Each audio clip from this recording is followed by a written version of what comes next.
Welcome to the Dump Him podcast, discussing all things modern day dating, learning to love yourself, and when you should just dump him, or her, or them.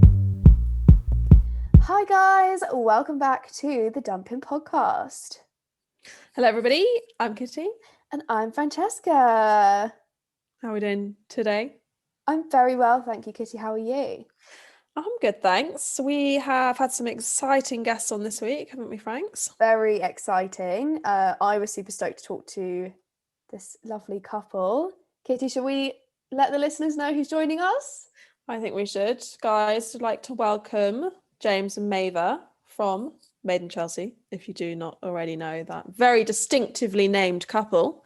They have very kindly joined us this week to come and chat all things relationship, goods, the bads, what it's like having your relationship played out to thousands of people across the globe on national television, being in a reality TV show, and actually the truth that goes on behind the scenes.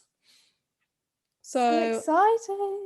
I'm such a big Maeva and Chelsea fan. I've watched Maeva and Chelsea since I was we were 13. I remember we must have started watching it when it started, I think. Yeah, back in the day. So it's funny how things come full circle, and then having the opportunity to chat to people from the show now and hear about their perspective of living their life out on the screen. So on TV. Very grateful for them joining us.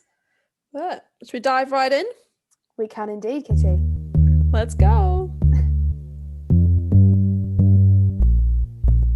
Okay, welcome, James and Maeva. If you guys just want to introduce yourself, a little bit about the pair of you, and then we'll dive right in. Do you want to go ahead? Because you're in charge. No, stop. All right, I can start. So I'm James Taylor, and I guess, I don't know, I'm 26 and 3 years out of uni. Still haven't really got a real job in the real world. Making my way a little bit on Maeva and Chelsea, where I met this fantastic woman. And this is how we've probably ended up on this podcast, by being a little bit in the TV world and our relationship being portrayed on it. Well, I don't really have much things to add now because it's pretty much the same.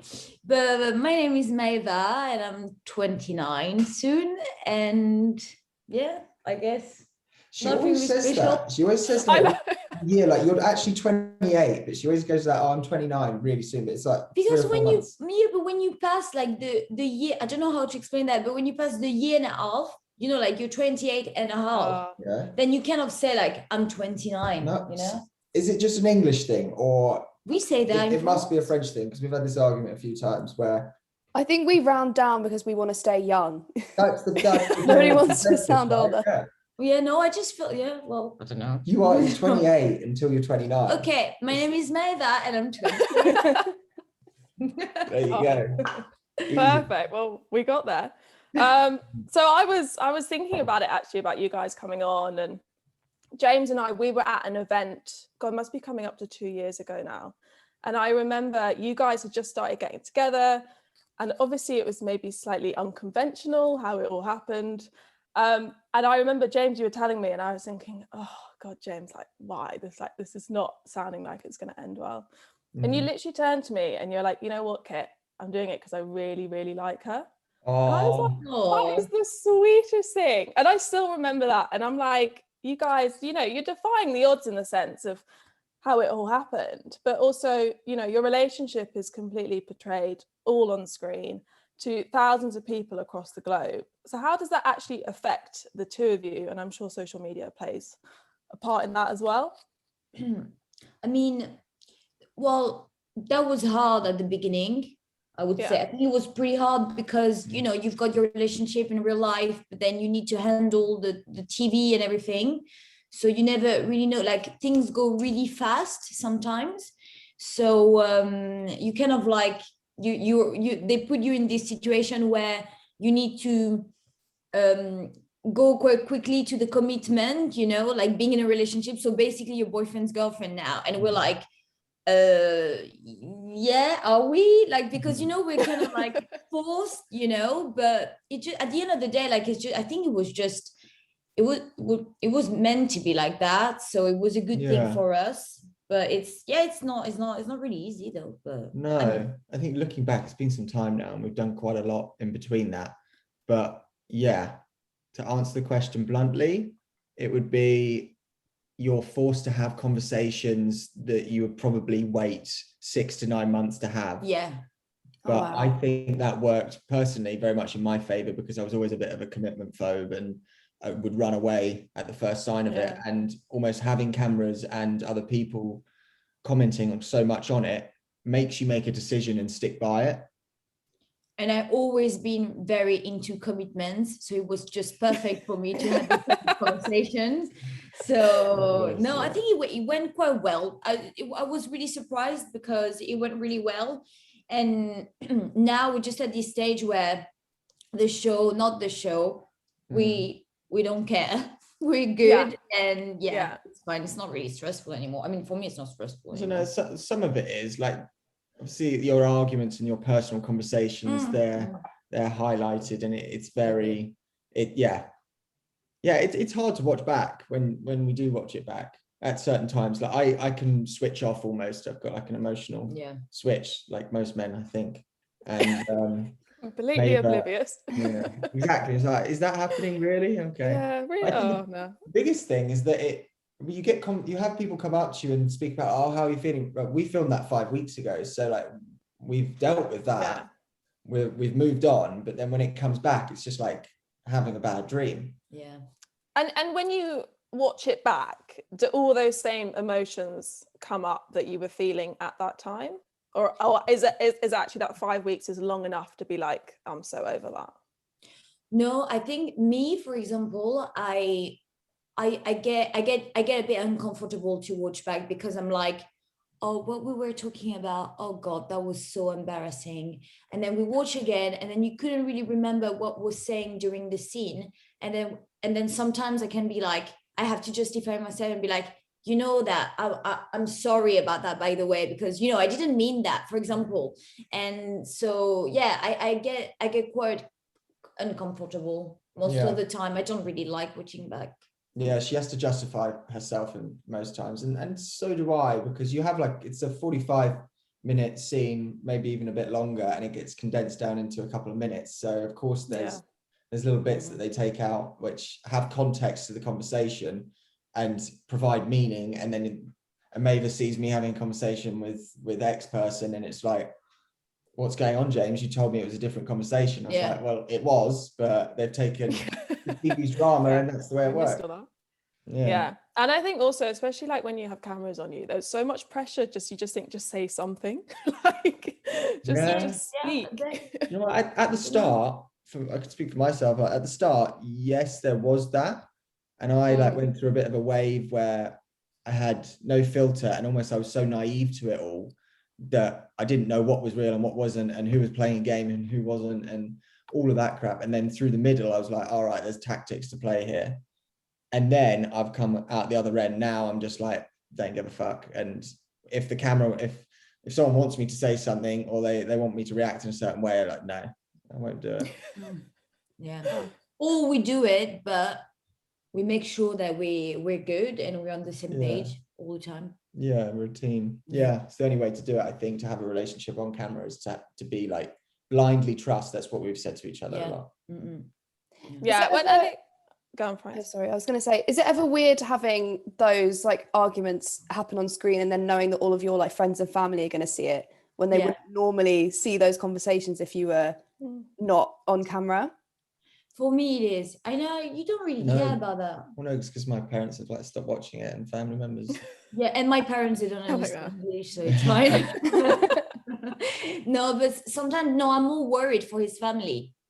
Because I'm always like, oh my God, I hope they know that I'm actually not like that, not that intense, or like, are you sure? Do you talk enough to your parents about what's going on, and are they okay with that? I'm always a bit concerned. Sometimes I remember, like, I think it was a few months ago, I texted his mom saying, by the way, what you're gonna see tonight on camera, you know, like, we're fine, it's fine, it's just, you know.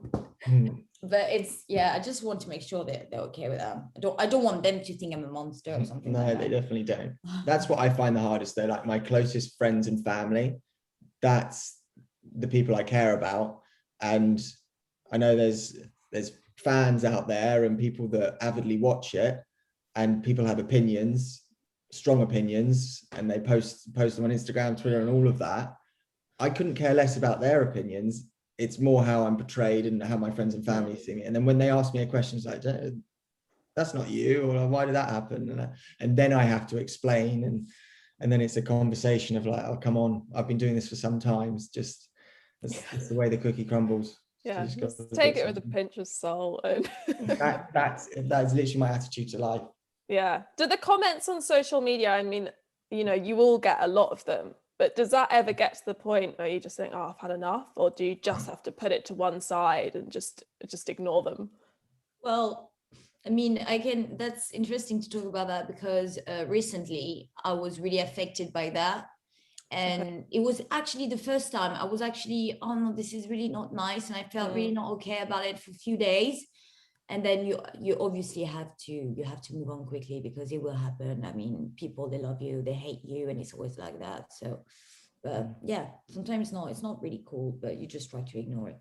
Yeah, we got, oh my God, even we had some, and we were like, guys, we're so minor. But then we were thinking, actually, to all of you guys who are really out there in the public, you know, the amount of stick and the comments, you know, you see 100 good ones, and that one bad one will be with the one that stays. And it's just so sad that it's the way that is, and how people feel that they can just comment on things like that. But yeah, as long as there's waves of it. Yeah, I think when you're on a negative storyline, let's say, and you're getting a lot of rap from the cast members actually on camera, and then that kind of like feeds down into Instagram comments from randomers and people that watch the show, and that's kind of like where the flood of bad comments come. And then you have a good episode where you're painted in a better light, and you're almost like winning the argument, or the argument's more in your favor, and then it's a little bit of a seesaw, and you just got to take the good with the bad. And I assume that, you know, there's so many other amazing benefits to, you know, being in the public eye, in that sense, that it's kind of the wrath that comes with it. It never makes it acceptable, but there's good and bad of every situation. So it's, I think we always talk about like the bad comments, but there's some really nice comments as well, like overly nice. It's like, I don't deserve that. Like, someone spent their time writing a little paragraph out, and you're like, wow, okay. Faith in humanity attitude. Well, that's nice. That's nice to hear that. But we never really talk about that, don't we? We always focus on the negative stuff. Because it's always like Instagram. That. Life is like that. Obviously, you always focus. We're all Debbie Downers, aren't we? Kind of depressing. Okay, so what would you say then are the unexpected sides of having your relationship played out publicly, both the good and the bad? We may have just addressed some of the bad, but are there any other maybe positive things that come out of it?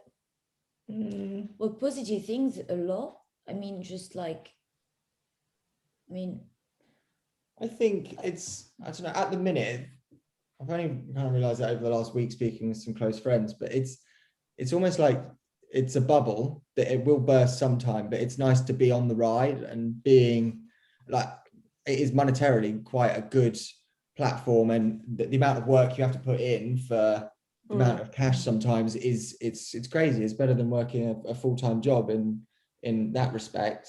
But so that's a very good side, and I think if we were to ignore that, it'd be silly of us not to say that. Also, it makes us stronger in a way. Yeah, it definitely does. It makes you have those. I think as a guy, I would avoid certain conversations just because it's easy to, but we're forced to have them, and you get comfort from it. And at the end of the day, I know it's better to talk about it than not talk about it. But no, that's some of the good side.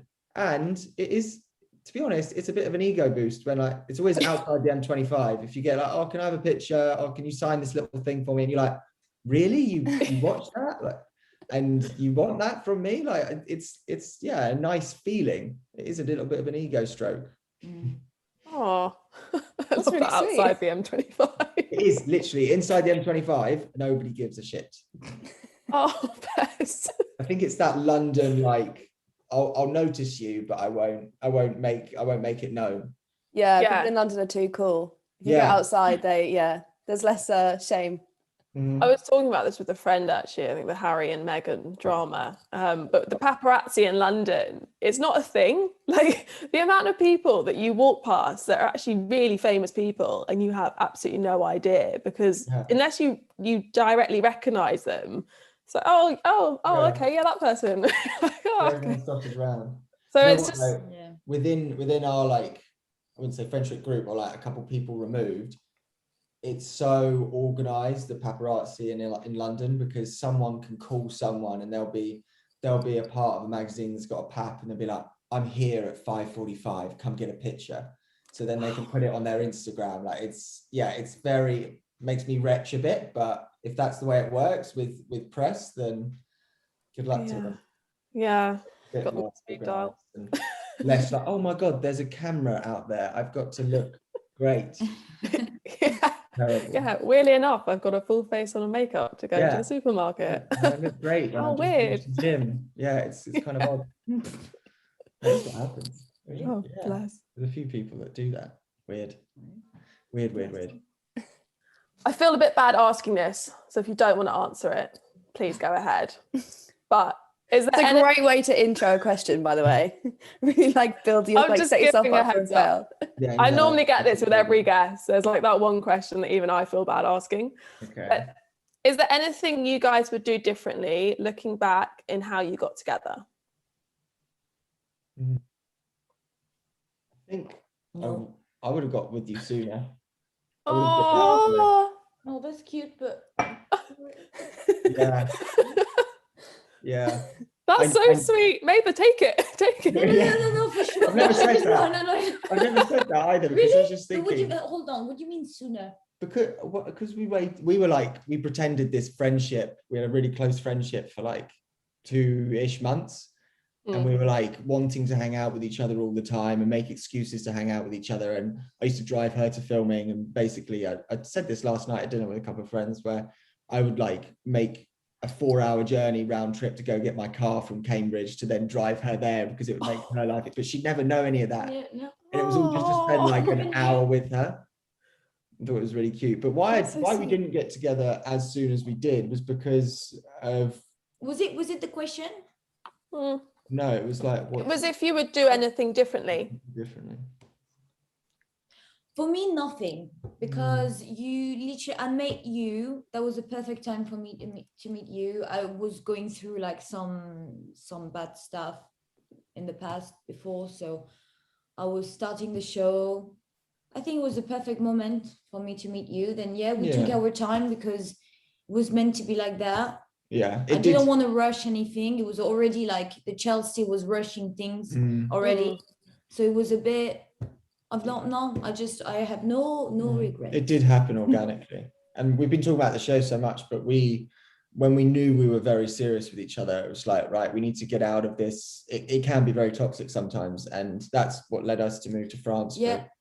Intended 3 months, but lockdown turned it into 6, 7. And actually to start to get to know each other even more, we needed this break, which is really healthy. Away from the cameras and everything else. And so we could really focus on us. I think it was a good thing, because we got together, and then like 3-4 months after, we decided to have a break to be focused on us. And I think it was a brilliant idea to do that. Really good idea to do that quite soon. So we wouldn't change much. We really like, not overly committed, but I've been like, this is worth it, and make every decision around that. Yeah, and like everything happens for a reason. So this is probably why you guys are where you are now. When you guys both first met each other, obviously you were in completely different life scenarios, but was there that sort of connection and attraction straight away, or did that build completely over time? Are you kidding me? I hated him. I used to hate him. Really? No way. Yeah, I really didn't like the personality. Well, I didn't know. She knows me when I was that guy. I met guy. James. He was a player. I don't know. That was the type of guy, like going out every night, like being a bit silly. And then it was obviously really close to my ex. And then when I broke up with my ex, he was always there. So I used to watch stories and he was always there. And I was like, oh my God, this is such a bad influence, blah, blah. Obviously, you judge when you don't know, which is something really bad. Mm. But the thing is, when I met him the first time, he was so rude to me. So it was even more complicated for me to actually like the guy. Oh no. And then we managed to have some conversations. And then I was like, oh, Maeva, you know what? He's actually interesting. He's funny and he's quite hot. So Thank you. I was like, yeah, I changed my mind quite quickly, but the beginning wasn't simple for me. But I remember being rude to her, or like flirty rude, because I knew like I like you. Not at this time. I know, because I saw it now, because it was a flirting thing, because I was just like, yeah, I'm not going to give you, like, I'm not going to be overly nice to you. It was almost like play the bad guy role. And in a way, I like that deep down. You don't like, you hate him, but you kind of like him. Yeah, it was a weird time with me being friends with her ex, and then But my mom, she always used to say to me, even literally the beginning, like it was like ages ago, I was in France after my breakup, and I knew that he was seeing my ex a lot, and I was talking to my mom that day, and I said, my ex's friend James, I don't think he's actually a good guy. Like he's always like going out, doing this, blah, blah, blah. Maybe because I was a bit just upset and everything's, well, it was silly, like just a girl thing, Yeah. Mm-hmm. And my mom, she said to me, you know what? I can tell you something. One day, something will happen with this guy. And I said, what are you talking about? And she was like, I can tell you, Maeva, something will happen with him. And I was like, all right, I really don't think so, but okay. And yeah. Mums always know, right? That's crazy. They always know. Mum. Yeah, but your mum, you've said that before. She predicts certain things. Weird, very weird. And so do you. Yeah. Wow. Oh, well, that's so sweet. And you know what, guys? That gives me hope, because honestly, going around, there is no one that I'm interested in at all. So I'm really hoping maybe it'll be it's someone I'm not interested in right now. Yeah. Okay, so guys, big question. Do you believe in the one? Yeah. Yeah. I do. Okay. I do. Have you found him? If you say no, it's a bit awkward. It's a silly question, of course. Yeah. I do believe in the one. Yeah. I do think it's the one. I'm going to take the romance out of it a little bit, because that's just the type of guy I am sometimes. What do you mean? I believe in the one, but I also believe in making it work for the right reasons. And we argue like any other couple, but like the core part of us is just, it's so right that I believe that's the part of like, you're the one. Like, I will compensate, and I will try and make myself a better person for you, and I hope you do the same. I do the same. Yeah. That's There's so there's definitely compromises involved. Oh yeah, completely. But I think that deep down, you know, I always been like, how do you know when the person is the one? And you actually never know. And you do. You do. I felt it straight away. Yeah. I knew like we're on the same page, and we're quite different, but we're also very similar. We've got same backgrounds.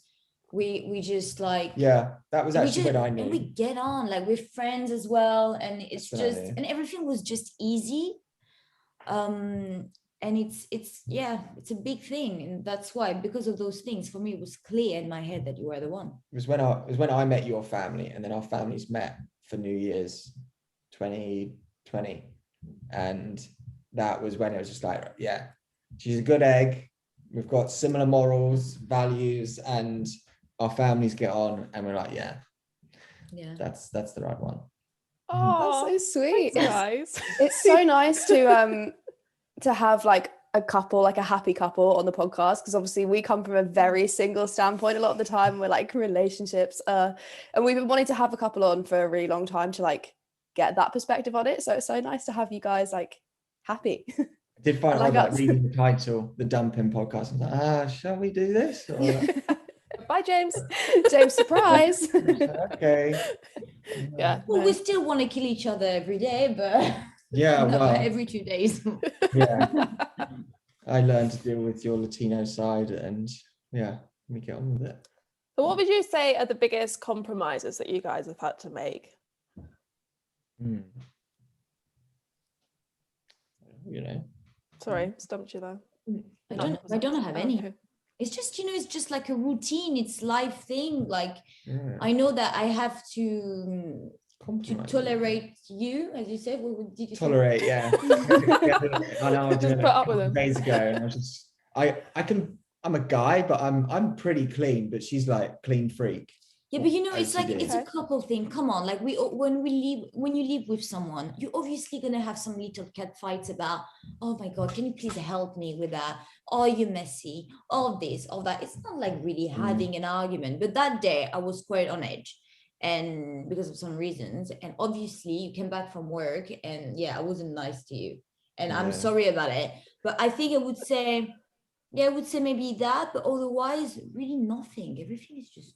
I've had a little thing now. simple. I think that, it's just, we're just having to think about not just yourself and putting your girlfriend, your partner first. Like that's a big part of it. And always think, oh, I can't go do that right then because, well, I can, but it's selfish of me. I think it's that selfish side of me. Like I do what I want when I want, but now it's thinking about what she wants at the same time and trying to balance that. But I still don't want to change that though, because I want you to keep doing what you wanted to do. Yeah. Just let me know. But I think that's the communication thing between us. We And let them know. And did that come easily in the sense of, I know for myself I can be a pretty selfish person, to be honest, and as I've got older I keep putting myself first more often. But in terms of, when you really love someone, like when you guys got together, was it quite easy to make that shift between actually I want to put her first, or I want to put him first? It's not all about me anymore. Well, me for sure, because I've always been like that. I always used to put people, not even my boyfriends or my friends, my family. I'm always like very like thinking about the others before me. Always, and sometimes it's sometimes not good all the time. Yeah, too much. Too much. But with him, it's just I want him to be happy, and that's why I'm always thinking about him. When we have an argument, I think about what he thinks. That's the first thing I think about. It's not me. It's just, I'm not trying to really protect myself sometimes, but it's more like, is he all right? Is he not? And this, that. But I'm too. I think that's probably where we then had arguments 8-10 months into the relationship, and the spark is still there, and there's great things about our relationship. It's like she almost does all these things, and then I get accustomed to them, and then I get lazy because then I can end up never doing the washing and just expecting. It's almost like you turn into a bit of a kid again, and it's an easy thing. It's like, oh, my life is easier because I don't have to do my bloody washing. And there's little things that she does that add up, that I kind of had to wake up and be like, she's doing these things day in, day out, and I need to kind of I don't mind that. I know, but then when we argue, she uses it against me, and it's just like, I do all this stuff. Yeah, it's true, but this is like this is an argument, this is yes, but in the end, I'm still doing it. It's just the day-to-day compromises that I think are the biggest things. Like there was no like, oh, we have to move to Australia because your family's there. And I think what I think is a compromise for me is, and for you as well, I think, because most of the time we don't have to do like we do exactly what we want. We always want the same thing and everything. I think it's more like when we organize things with, for example, his family, or if we have to go to Paris and see my family, or like dinners with friends and things like that. Sometimes I'm really not in the mood, but I know that he really wants that. So I'm just going to be like, yeah, okay, it's fine. And I know that you do the same with my family. If we have to spend more days in Paris, sometimes we're like, oh, I'm kind of done. I want to go home, but you're going to stay. And those things, it's like, I think that's the main compromise for me that I'm doing for you. But you do. It's make each other happy. And we're on the same page with that. Oh, that's so sweet. This is all very lovely-dovey. It's very lovely-dovey. We're lapping it up. Hate each other. Yeah, imagine. No, it's giving us hope. So that's all we can ask for. And hopefully all the listeners as well. I think this whole lockdown period has been disastrous for anyone trying to date. So it will hopefully give some hope there. It was, that was odd for us, the lockdown thing, because you end up spending 24/7 together, and the only time you get would be me trying to like practice golf for like half an hour or go for a run, and that would be my time, and her time would be that time as well. So yeah, we were down each other's throats at certain times, but I can't imagine dating in lockdown. Which is normal, I think. It's normal. And I think we managed quite well. Yeah. Well, guys, you're still together. That's a success. I don't think we showed you though. We've got our other pride and joy that's made our relationship at times it's like pretty strenuous, and at other times we love it. Sweet. I remember your guys' puppy pictures. Oh my god, this he dog just got so big.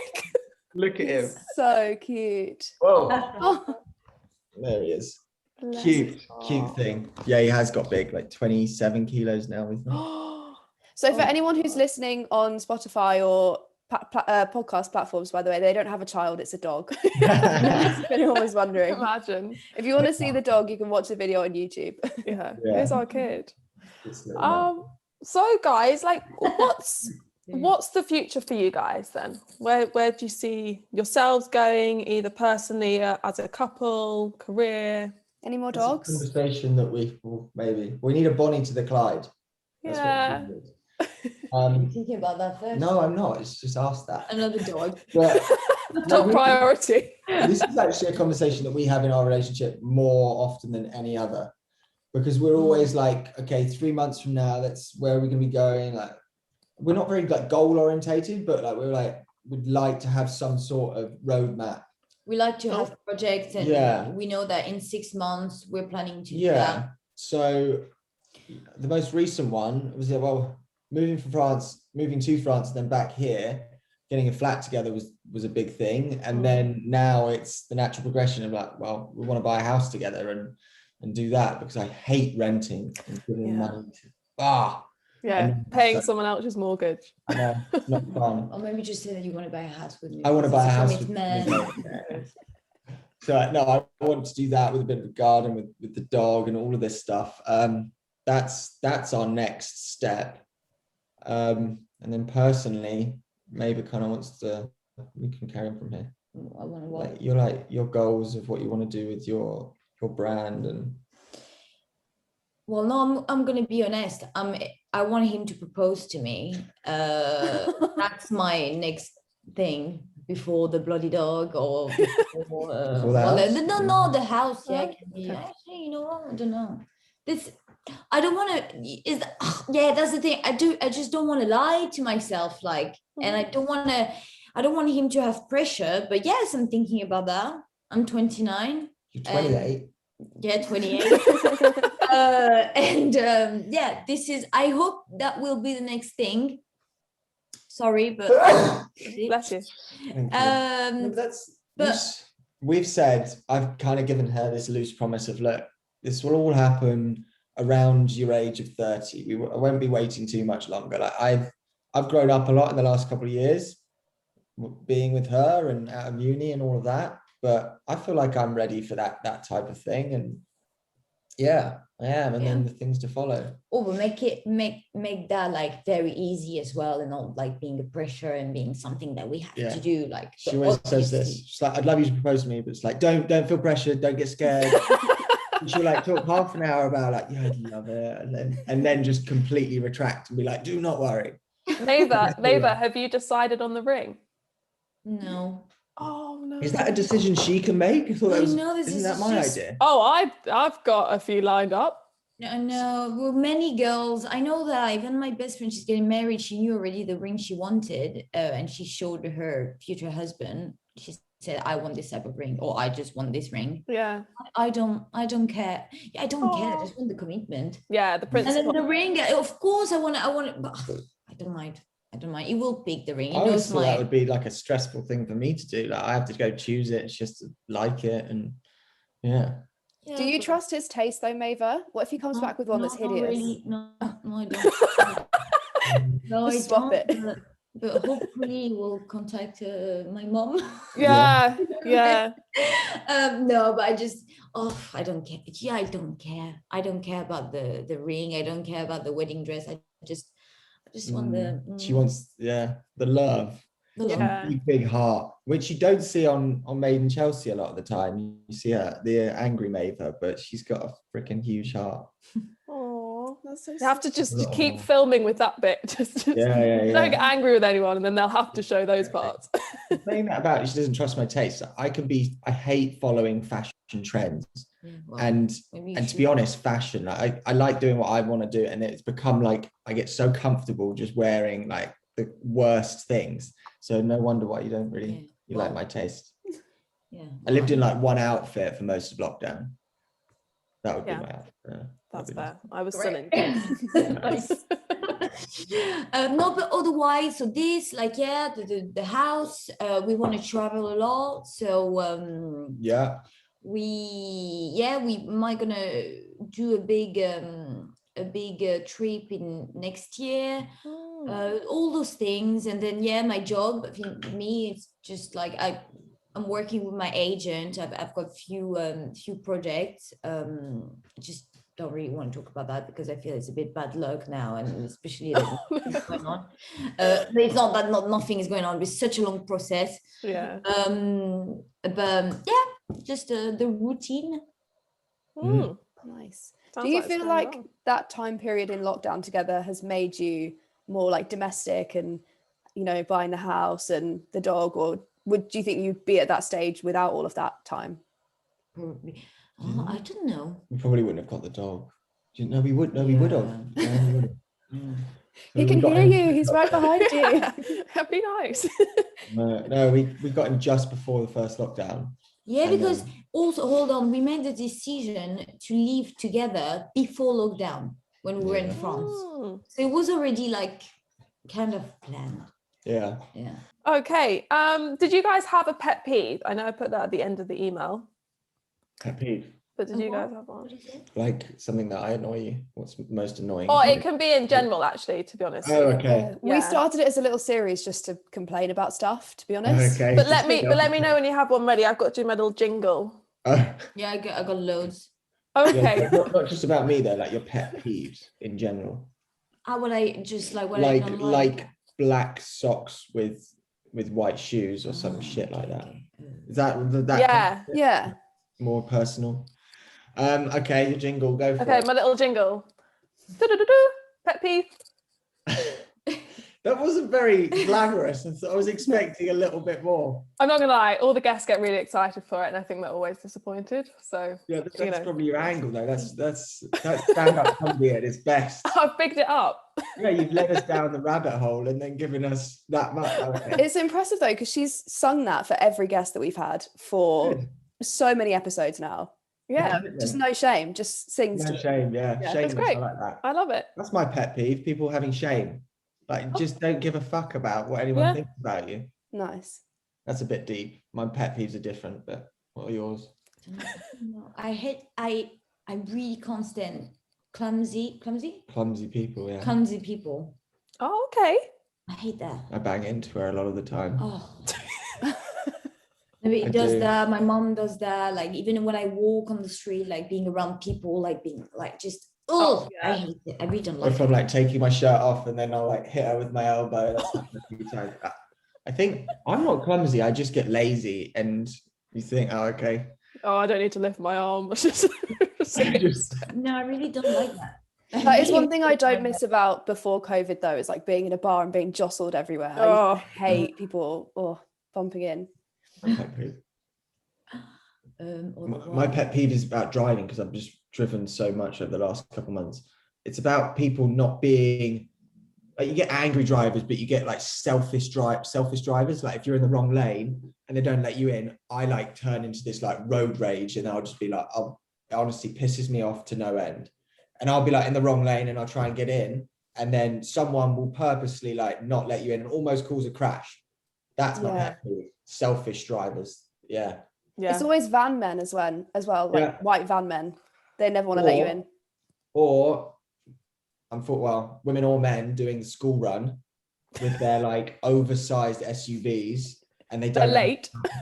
Yeah. 7 children in the back of it. Yeah, their Q10 Audi that's the size of a bus, and you just like you've got one kid in there. Yeah, it's always that. I don't hit red a lot, but that is when I hit red. It's a weird one. Just thought about it. That's fair. Very fair. We did a whole section on bad drivers and how off-putting it was to date a bad driver. So Oh, really? yeah, sympathize there. Well, that's something that Maeva gets driven. She doesn't drive. I drive, but I just don't like driving in London. Driving in London is pretty hectic, to be fair. Yeah. You got to be prepared to have a crash, I think, is how I looked at it. I've got so many more pet peeves. Fashion trends, like awful, like gym culture trends of like wear your gym shark everywhere, or got one. Pisses me off. When people they put their shirts in their jeans with the belt, T-shirts, the t-shirts or that shirts. preppy look. Yeah. Oh, on a female? No, men. Oh. Yeah, men. I think it's so. I do The that. t-shirt. Oh no. But not that No, much. but underneath my shirt. So I stay. It's a really good way to stay warm. It's a great trend. No, Yeah, but that's not. Yes, if it's cold outside, you go out. You have to, of course, but just like in general, like just wearing that, like as a style. I think it's just. Other pet peeve: people not letting you finish the sentence that you're trying to say to them, and then they've come up with another question. I do that. I know. No, like certain friends that just like talk over you and it's like, chill out. So I'm explaining to you. So annoying. What you've just asked me. We can keep going with this. What I can't stand is English people when they're not listening to what I have to say, or they all talk together. And if I don't get something and I ask, sorry, can you repeat? They're not listening to you and they don't repeat. They all do that. And I really can't stand that. Actually, I think this comes from like the Chelsea experience, because all big personalities on there, everyone wants to get their word in. Nobody cares about anyone else's opinion. It's always your opinion is the best. That's where I think that highlights that with Megan's experience, and probably mine with people talking over you. Sometimes, What else? Have you got enough, or we could... Yeah, normally people just have one. So that's fine, guys. You've fully covered it. So that's great. Well, guys, thank you so much for coming on. That's been amazing, very insightful. I think we've got a lot from you guys. So wow, I'm sure the listeners will absolutely love it. No, the ones that we've done before, like it's always been a negative spin on certain questions, and that was actually really pleasant. It was really nice. Thanks to you. Thank you. Oh, good. Oh, well, please. Thank you. We love happy, lovey stuff, which is it's nice, I guess, to like focus on the positives as well, because obviously you guys are a really strong and happy couple, and it's nice to actually talk about that side of it. So yeah, thank you for joining us. Nice to be able to talk about it as well, isn't it? Yeah. And explain it. Yeah, you probably don't really sit there and reflect too often, actually. So it's no, you don't, because you're just kind of batting off bad comments here and there and people's useless opinions. Yeah, which we don't need to listen to and we don't need to care about. Well, thank you very much. Thank you so much. Wow, that was so interesting. I love that. It was just very wholesome. It really gives me hope for future relationships and the good that can actually come out of them. I feel like we hear a lot of the bad, but it was good. It was really nice. Thank you, James and Maeva, for coming on and for being so open about your relationship and your experiences over the past couple of years. It was really cool to see another side that you don't see necessarily on the dramatic TV showdowns and arguments. So it's nice to see the positives behind the screen. So yeah, definitely. A big thank you to you guys for coming on. Listeners, we hope you all enjoyed it and you got a little insight into, well, their private lives. To be honest, that's the parts you don't see on TV, which we're very grateful to have a little inside scoop to. We are the Dumping Podcast. We are on Spotify, Apple Podcasts, YouTube, Facebook, Instagram, wherever you find the internet. Podcasts. We're all over the shop. Stick us into Google and we'll come up. That was a good catch line, that one. Yeah, nice. That might be a good one to replace all of the previous emailers and Yeah, they were a Instagrammers. bit long-winded. No one cares anymore. Yeah, just Google us. Big deal. Yeah, absolutely. Guys, we will be back next week with an update on our lives, which have become considerably more exciting than the last time we spoke to you all. So that's great. But stay tuned. There may be some new male characters being introduced, shall we say. I think there are. The storyline is thickening. The storyline is thickening, so definitely stick around for that one next Monday, and we'll see you then.